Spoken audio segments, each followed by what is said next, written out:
63-year-old Darren McGrady had spent decades simmering in royal kitchens and in royal secrets.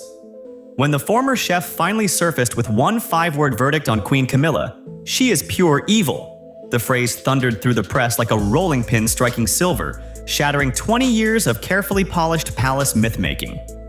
YouTube. But how did a man once trusted to season the Queen's sauces become the loudest voice exposing the crown's darkest recipe? Stay with me. The real heat hasn't even reached the stove.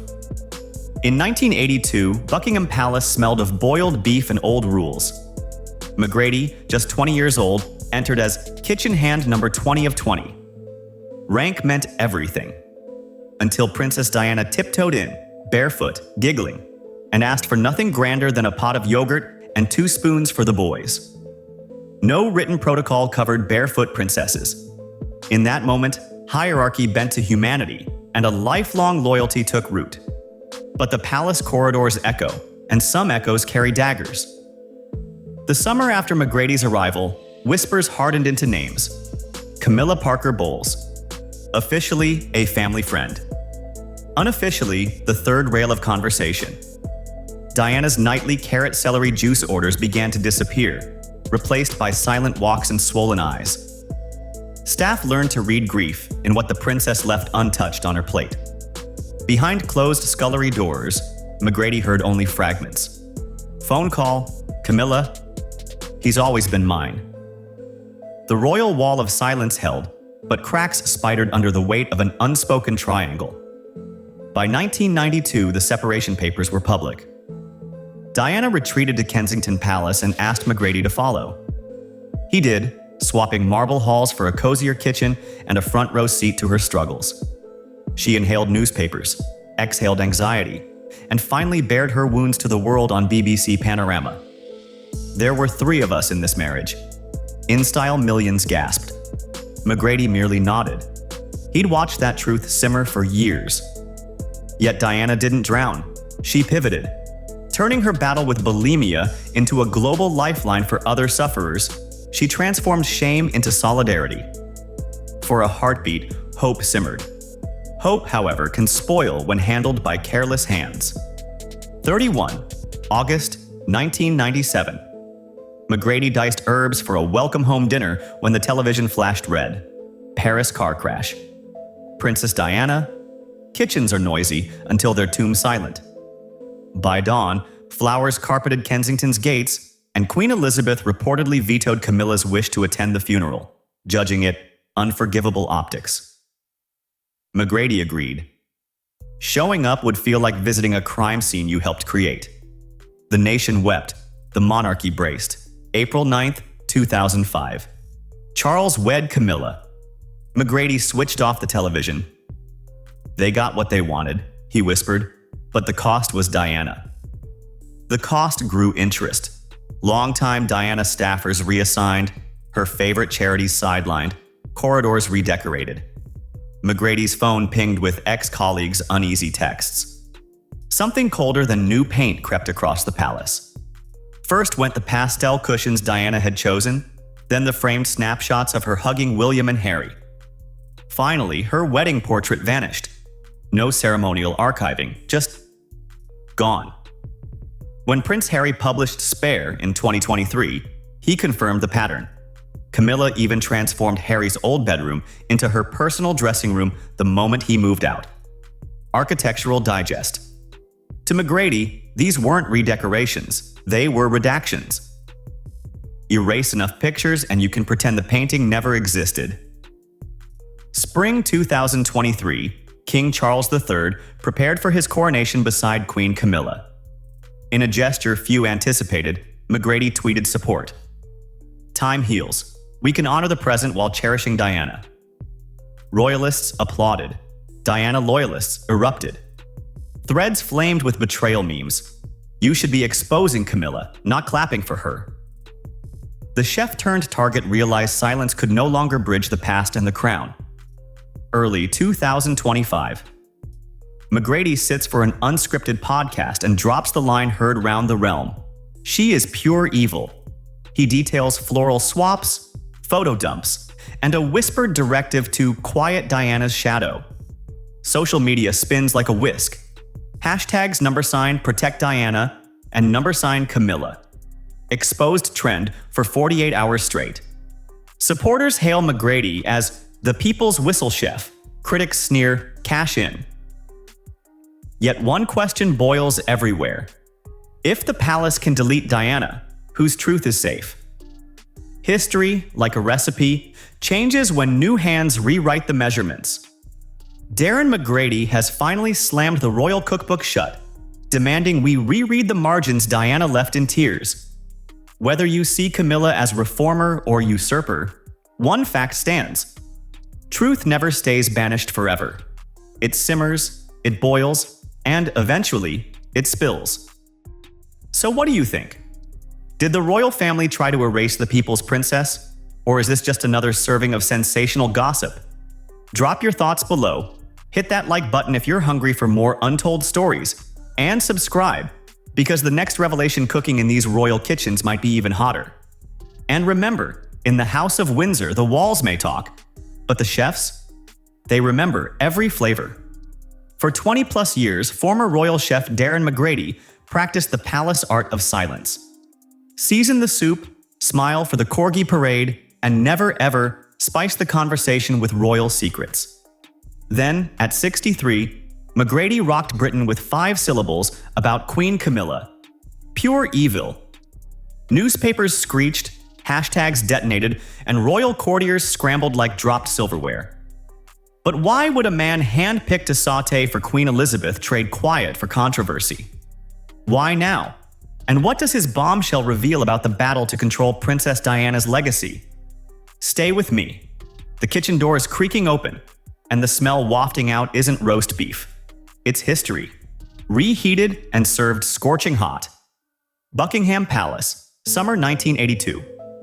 McGrady, 20 years old, junior, most of 20 kitchen hands, was chopping carrots in a basement that smelled of brass polish when an unheard-of sound patted down the marble stairwell. Bare feet. Princess Diana, hair unbrushed, robe trailing, popped into the kitchen for yogurt and 2 spoons for the boys. Hierarchy evaporated. No lady-in-waiting, no butler buffer, just a shy princess handing plates to the new kid, murmuring thanks for saving me another trek upstairs. That single gesture forged a loyalty that would outlive marriages, monarchs, and, grimly, Diana herself. McGrady realized the palace rulebook had footnotes written in kindness, footnotes never taught at culinary school. Autumn arrived with a chill that wasn't weather. Rumors swirled around Camilla Parker Bowles. Staff called her Mrs. PB in coded murmurs. McGrady noticed Diana's once hearty juice orders dwindled. Some nights the princess wandered in, only to stare at the fridge as though answers hid behind the milk. Word filtered downstairs. Late-night phone calls, muffled arguments. Charles retreating to Highgrove to think. Diana's eyes, red-rimmed, told the story her public smile hid. In royal kitchens, pain is plated in what goes uneaten. And soon, the pain would be televised. The separation went official. Diana left Buckingham for Kensington and asked McGrady to follow. He packed knives, loyalty, and unanswered questions, landing in a smaller kitchen where wallpaper replaced marble. But heartache followed. Then came BBC Panorama, 1995. The world gasped as Diana admitted, "There were 3 of us in this marriage, so it was a bit crowded." Millions heard heartbreak. McGrady heard vindication. He had witnessed the 3rd guest haunt every mealtime. Yet from the rubble, Diana built something radical. She spoke openly about her eating disorder, turning private struggle into a public lifeline. Letters from strangers flooded the palace. For a moment, hope flickered. 31st August 1997. A news flash ripped across McGrady's kitchen TV. Car crash. Princess Diana. Paris. Disbelief froze the staff. Even the stoves seemed to fall silent. Minutes felt like centuries until confirmation struck. Diana was gone 48 hours before she was due home for dinner with William and Harry. Mourners blanketed Kensington gates in flowers. Elton John rewrote a ballad. Inside the palace, another drama unfolded. Reports swirled that Camilla wanted to attend the funeral, Queen Elizabeth is said to have vetoed the idea. Optics unforgivable. McGrady privately agreed. Grief was still raw, blame still boiling. But royal history presses forward, even when hearts refuse to. By 2005, McGrady had emigrated to Dallas, running a catering firm with Diana's portrait over the register. When news broke that Charles would marry Camilla, McGrady clicked off the television. They got what they wanted, he sighed. To him, the Windsor fairy tale now read like a tragedy edited by its own antagonist. Former colleagues texted uneasy updates. Diana's charities sidelined, trusted aides reassigned, portraits quietly boxed. In Windsor, Guildhall vows were exchanged. In Dallas, the chef who once carved royal roasts refused even to taste the cake, his silent protest. Silence, however, ferments. 11 years later, it exploded. Step 1. Replace pastel walls Diana chose with muted taupe, fit for a future queen consort. Step 2. Shift photo frames of Diana, with William and Harry from corridors to side tables, then to storage, then to nowhere. Step 3. When Harry moved out, convert his old bedroom into Camilla's walk-in wardrobe, perfume where Lego once lay.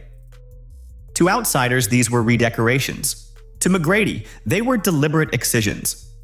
Memory, he says, was being bleached from the palace like a stubborn wine stain, one cushion and curtain at a time. And yet the past stains more than fabric.